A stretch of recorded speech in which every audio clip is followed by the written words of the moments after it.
Ya, pemirsa, kasus konfirmasi positif COVID-19 di Indonesia kembali bertambah di atas 1.000 kasus per hari dalam sepekan terakhir. Oleh sebab itu, Ikatan Dokter Indonesia pun meminta pemerintah kembali memberlakukan kewajiban tes PCR bagi pelaku perjalanan di tanah air. Satuan Tugas Penanganan COVID-19 mencatat jumlah kasus konfirmasi positif COVID-19 di Indonesia dalam sepekan terakhir terus menunjukkan tren kenaikan dengan rata-rata penambahan di atas 1.000 kasus per hari. Bahkan hingga Rabu 22 Juni 2022, jumlah kasus konfirmasi positif bertambah hingga 1.985 kasus, sehingga totalnya mencapai 6.072.918 kasus, dengan jumlah kasus sembuh tercatat 687 orang dan jumlah meninggal 2 orang. Menyikapi perkembangan COVID-19 ini, Pengurus Besar Ikatan Dokter Indonesia pun meminta pemerintah kembali memberlakukan kewajiban tes COVID-19 melalui PCR bagi pelaku perjalanan di Indonesia. Apalagi biaya tes PCR saat ini relatif semakin murah dan terjangkau masyarakat dibandingkan saat kasus COVID-19 melonjak beberapa bulan lalu. Ketua Satgas COVID-19 Ikatan Dokter Indonesia juga meminta pemerintah memonitor dengan ketat perkembangan varian baru COVID-19 yaitu BA4 dan BA5 untuk menghindari lonjakan yang signifikan seperti di Jepang dan Australia. Monitor ketat, kita kan sekarang bisa dikatakan data vaksinasinya udah bagus. Kemudian ada data penelitian yang bilang bahwa lebih dari 90% sudah punya antibodi. Walaupun dua-duanya, baik tes antibodi maupun vaksin, tetap saja orang yang mempunyai antibodi maupun divaksin, akibat vaksin juga masih bisa tertular. Hanya gejalanya lebih ringan, jauh lebih ringan. Jadi tidak gawat, tidak fatal gitu ya. Karena itu memang kita harus waspada. Kalau kita membuat PPKM-nya dicabut, tetapi harus selalu dimonitor dan kita patut hati-hati. Zubairi memprediksikan puncak varian BA4 dan BA5 tidak akan seperti varian Delta yang tinggi. Namun demikian BA4 dan BA5 berpotensi akan lebih lama bertahan dalam sebuah populasi. Dari Jakarta, Rizka Ayu, Aidek Channel. Ya, pemirsa, untuk membahas tema berikutnya, kasus COVID-19 naik, Ikatan Dokter Indonesia minta tes PCR kembali diberlakukan. Kita sudah tersambung bersama dengan Ibu Erlina Burhan, juru bicara Satgas COVID-19, Pengurus Besar Ikatan Dokter Indonesia. Selamat pagi, Ibu Erlina. Selamat pagi. Ya, salam sehat Ibu. Alhamdulillah, salam sehat. Baik, terima kasih atas waktu yang Anda sempatkan. Ini terus bertambah dalam 8 hari terakhir kalau kita lihat konfirmasi positif COVID-19 saat ini di Indonesia begitu. Sudah hampir menyentuh 2.000-an kasus per hari. Apa sebenarnya dan jenis varian apa yang saat ini ada di masyarakat, Bu Erlina? Ya, ini adalah yang membuat kami dari Ikatan Dokter Indonesia merasa prihatin bahwa kasus harian di Indonesia terus bertambah meningkat dan ini mungkin akan mengkhawatirkan bila tidak dilakukan antisipasi. Menurut kami ini adalah karena adanya varian baru yaitu BA4 dan BA5 yang memang salah satu sifat dan karakteristiknya adalah mudah menular. Karena mudah menular maka semakin banyak orang yang tertular dan sakit, apalagi bila tidak menjalankan protokol kesehatan. Oke, ini lebih cepat penularannya dibandingkan dengan Delta dan Omicron yang kemarin juga justru menimbulkan cukup kekacauan lah di tanah air, Bu Erlina. Ya, secara teori memang bahwa BA.4 dan BA.5 ini yang juga sebetulnya merupakan keluarga dari Omicron, ya, keluarga dari Omicron yang sekarang ada BA.1, BA.2, BA.3, BA.4, BA.5. Oke. Nah, secara teori Omicron ini lebih mudah menular dan khusus untuk BA.4 dan BA.5 dikatakan lebih mudah lagi menular daripada saudara-saudaranya yang lain sesama keluarga Omicron. Oke. Kalau kita lihat dari sisi gejala yang dirasakan begitu dengan varian BA4, BA5 ini lebih ringankah atau seperti apa nih? Apakah tetap juga mesti diwaspadai? Ya, kalau kita berbicara tentang gejala, kalau dibandingkan dengan Delta, memang gejala untuk Omikron ini baik BA1, BA2, BA45 ini mirip-mirip saja ya. Oke. Dan lebih ringan dari Delta. Gejalanya terutama adalah batuk kering, nyeri tenggorokan, hidung tersumbat. Ya, dan memang lebih ringan dibandingkan dari Delta, tapi kemampuan penularnya lebih tinggi. Selain karena memang sifatnya dan juga salah satu sifat lainnya adalah bisa mengelabui sistem imun manusia. Oke. Nah, lantas kalau kita lihat akhirnya apakah ini yang menjadi dasar Ikatan Dokter Indonesia meminta pemerintah untuk menerapkan kembali nih tes PCR untuk perjalanan dalam negeri, Bu Erlina? Ya, sebenarnya yang kami utamakan adalah kita kembali ke aturan yang lama untuk Hmm. kembali memakai masker di ruang terbuka. Eh, Oke. Barangkali masih ingat sebulan yang lalu pemerintah mengatakan atau melonggarkan boleh membuka masker di ruang terbuka. Betul. Yang menurut kami itu tidak masalah, tidak mengkhawatirkan karena memang situasi saat aturan itu dikeluarkan, situasi kita cukup kondusif, kasus-kasus harian tidak bertambah, cenderung landai, sepertinya terkendali penularannya, namun dengan ada dinamika yang baru bahwa ada varian baru BA.4, BA.5 Iya. yang lebih mudah menular dan terlihat dari peningkatan kasus. Dulu waktu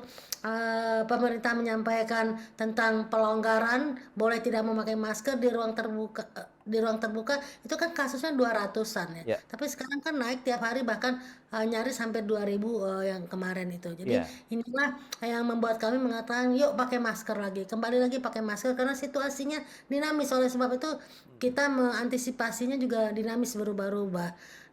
Dan tentang pemberlakuan PCR negatif bagi eh, pelaku perjalanan dalam negeri, sebetulnya kami pada saat konferensi pers Hmm. mengatakan boleh PCR atau boleh juga antigen. Apalagi kita Hmm. tahu untuk PCR semakin murah dan antigen juga murah. Karena kita juga memikirkan kepentingan masyarakat yang akan Oke. menambahkan biaya tambahan bila memeriksakan pemeriksaan itu. Tapi kenapa kami memikirkan menghimbau seperti itu? Karena itu tadi pertama, gejalanya ringan. Hmm.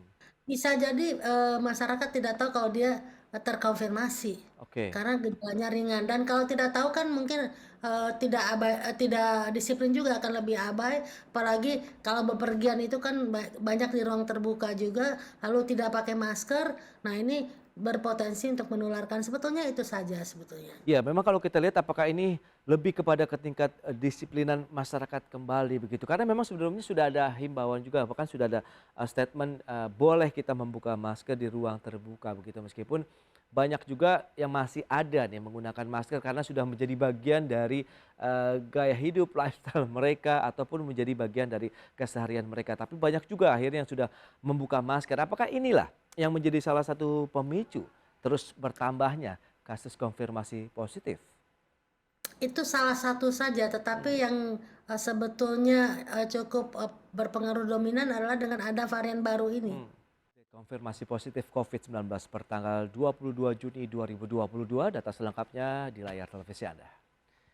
Ya, kita lihat ini dari tanggal 14 Juni sampai dengan 22 Juni kemarin, trennya terus mengalami kenaikan dari 930 kasus pada 14 Juni kemudian meningkat menjadi 1.242 tanggal 15 Juni, kemudian berikutnya ada penurunan menjadi 1.173, kemudian kita lihat terus bertahan di level seribuan di 1.100-an. Kemudian tanggal 21 Juni ada peningkatan sampai dengan 1.600 dan bertambah kembali di hari berikutnya tanggal 22 Juni menjadi 1.985 kasus atau sudah ada 6.072.918 kasus konfirmasi positif. Dan selanjutnya kita lihat provinsi mana saja dengan kasus tertinggi COVID-19. Ya, DKI Jakarta masih menempati posisi pertama 6.777 kasus, kemudian Jawa Barat, Banten, Bali, Jawa Timur, Jawa Tengah, Yogyakarta, Sumatera Utara, Sumatera Selatan, dan Papua. Selanjutnya kita lihat dari data vaksinasi COVID-19 per 22 Juni. Seperti yang bisa Anda saksikan ini vaksinasi pertama sudah cukup tinggi ya, ada kenaikan sampai dengan 55 ribuan sehingga sudah ada 200.242.691 orang yang sudah melaksanakan vaksinasi tahap pertama. Yang kedua 168.590.045 orang atau meningkat menjadi sekitar 78.400-an ya, 78.485 orang. Sementara vaksinasi tahap ketiga atau booster sudah 49.342.000-an atau mengalami peningkatan 206.496 orang. Target sasaran sekitar 208 juta penduduk Indonesia. Kita akan lanjutkan kembali perbincangan bersama dengan Ibu Erlina Burhan, juru bicara COVID-19 Ikatan Dokter Indonesia. Baik, Bu Erlina, memang kasus konfirmasi positifnya tadi terus mengalami tren kenaikan dalam sepekan terakhir. Kemudian provinsi tertinggi masih wilayah DKI Jakarta. Untuk penyebarannya sendiri bagaimana nih pengawasannya? Apakah perlu ada peningkatan kewaspadaan dari masing-masing kepala daerah? Ya, jadi itu juga salah satu himbauan dari kami agar supaya kepala daerah seperti gubernur atau wali kota atau bupati juga mengantisipasi ini dengan memastikan warganya menjalankan protokol kesehatan, diantaranya itu tadi kembali memakai masker di ruang terbuka, dan kami juga sebetulnya minta ditingkatkan aktivitas tracing. Jadi kalau ada satu kasus yang positif, maka mohon kiranya dilakukan tracing ke rumah-rumah, ke lingkungannya, apakah juga ada orang yang tertular atau bahkan mungkin ada sumber infeksinya di tempat itu. Supaya kita menemukan dengan cepat dan juga melakukan testing dengan cepat dan Ya. melakukan segera pengobatannya. Dan juga tadi sudah ditayangkan bahwa cakupan vaksinasi booster kita itu masih rendah, itu sekitar 24%-an kalau terlihat angkanya tadi. Oke. Maka ini juga tentunya kami menghimbau agar kepala daerah juga mensiasati melakukan strategi-strategi supaya cakupan booster ini juga semakin meningkat. Oke, itu dia. Memang kalau kita lihat berarti memang masih menjadi game changer lah vaksinasi di Indonesia. Meskipun tadi datanya untuk vaksinasi yang ketiga atau booster baru ada peningkatan 206 ribuan orang. Berarti sebenarnya ini masih terus dikejar begitu ya Bu Erina. Apakah memang terbukti efektif juga nih kalau kita bicara mengenai pelaksanaan vaksinasi untuk membendung lagi penularan COVID-19 di Indonesia? Ya, jadi data-data yang kita punya yang sudah dipublikasi di luar itu mengatakan bila mana vaksinasinya sudah lengkap, terjadi minimal penurunan gejala yang berat dan penurunan angka-angka perawatan di rumah sakit. Oke. Dan apalagi kalau kemudian vaksinasi booster itu juga dilakukan, ini sudah ada juga publikasinya di jurnal-jurnal internasional bahwa booster ini juga mengurangi angka kesakitan dan angka kematian. Nah, kalau misalnya tes PCR-nya sendiri ini ingin diberlakukan kembali begitu, apakah akan menjadi satu polemik lagi di masyarakat begitu? Kemarin kan sudah banyak yang berkurang, yang tidak lagi melakukan entah itu antigen ataupun PCR ini, Bu Erina. Sehingga apabila ini diberlakukan akankah nanti ada penolakan meskipun harganya sudah semakin murah? Ya, sebetulnya kami juga merasakan bahwa masyarakat ini sudah jenuh dengan kondisi seperti ini. Oke. Akan kondisi ekonomi juga terpengaruh dan memang mungkin akan memberatkan. Oleh sebab itu makanya kita mengatakan PCR atau antigen. Hmm. Karena sepertinya antigen cukup murah. Jadi Oke. jangan terlalu digembar-gemborkan PCR karena kita Mm-mm. juga memberikan pilihan antigen. Oke. Ya. Tapi Jadi kalau mohon juga media hmm, membantu supaya jangan menimbulkan keresahan di masyarakat. Tapi kami menghimbau ini tujuannya tidak lain tidak bukan untuk melindungi masyarakat juga. oke. Jangan sampai ada orang yang sakit terkonfirmasi Hmm. kemudian berada di tengah-tengah kita dan juga longgar pemakai maskernya, artinya tidak memakai masker sehingga upaya pemerintah dan keinginan kita supaya kasus ini jangan bertambah akan mungkin menjadi terganggu. Oke. Nah, kalau kita lihat ini untuk perjalanan di dalam negeri, untuk yang dari luar negerinya juga apakah sebenarnya masih menerapkan tes antigen kah atau PCR begitu?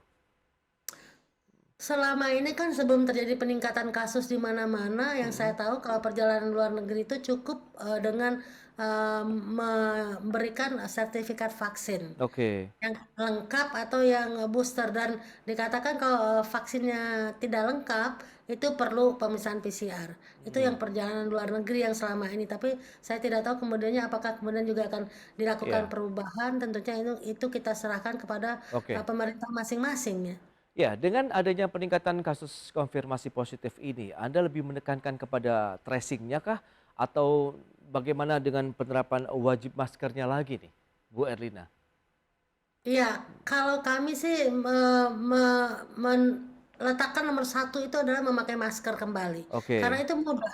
itu mudah sekali ya, hanya niat dan keinginan. Mmm, Sementara kalau tracing itu kan memang ada berbagai challenge atau tantangan bahwa SDM-nya harus cukup, ada oke. biaya transportasi dan juga biaya penyediaan supporting sistem dan lain-lain ya. Demikian juga untuk pemeriksaan PCR dan antigen ini kan juga kami mengerti ini Mmm, untuk masyarakat yang bermasalah dengan ekonomi ini akan tentu saja agak menyulitkan, tapi ya iya, silakanlah pemerintah mencari upaya-upaya. Kami hanya memberikan pilihan-pilihan yang kami betul. rekomendasikan, tapi menurut kami dari PBID yang paling mudah dan visible dan mestinya nggak ada tantangan adalah memakai masker. Iya, tapi dengan angka yang nyaris menyentuh 2.000 kasus per hari ini, dan ini kalau kita lihat pada saat kita terpapar, potensi untuk menularkannya ini akan tetap besar seperti waktu dulu kah? Sehingga memang harus segera melakukan tracing, Bu Erlina? Iya, angka penularannya kan cukup tinggi ya, Hmm, terbukti dengan kenaikan angka yang terus-menerus, dan juga ingat positivity rate-nya juga tinggi kan, apa artinya oke, naik terus, yang kita pernah menyentuh level angka 1 sekarang sudah di angka angka 3%, dan bahkan oh, mungkin di beberapa oke, provinsi mungkin lebih tinggi lagi di beberapa kota ya. Jadi ini juga harus kita perhatikan hati-hati. mhm, Jadi intinya kembalilah kepada prokes yang sebelumnya yang menunjukkan bahwa kita memang pernah berhasil ya. Kan mmm, sempat kita turun sekali kan, dan iya, iya, apalagi dengan dengan munculnya varian BA.4 dan BA.5 yang lebih menular dibandingkan mhm, Delta, maka ini memang kita perlu serius. Walaupun ya ada ini memang kenyataan juga bahwa mhm, Omikron BA.4, BA.5 ini gejalanya lebih ringan dibandingkan dengan Delta, tetapi ingat ya, ada kelompok-kelompok tertentu yang mungkin kalau mereka terserang tidak menjadi ringan. oke, Siapa mereka? Ini betul, mereka orang lanjut usia, orang tua kita, ya, ya. dan juga mungkin orang-orang yang dengan gangguan sistem imun. Jadi ya, mari kita sayangi juga Itu dia. kelompok-kelompok yang rentan tersebut. Ya, kalau kita lihat dari sisi penanganannya sendiri, pola pengobatannya begitu, seperti apa saat ini dengan varian baru BA.4, BA.5 ini? Sama saja.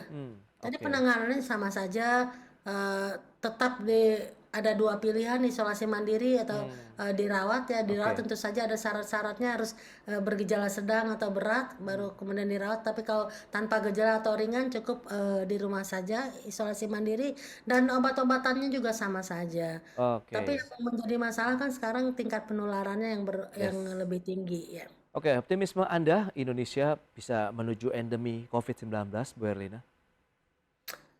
Saya sih optimis ya, Mmm, apalagi kalau seluruh stakeholder, seluruh mhm, pihak dalam hal ini masyarakat, pemerintah, pihak swasta, lembaga institusi, mmm, tokoh masyarakat, dunia pendidikan, semua berkiprah dan semua bersatu kolaborasi, ya kata kuncinya adalah iya, kolaborasi untuk segera kita terbebas dari pandemi.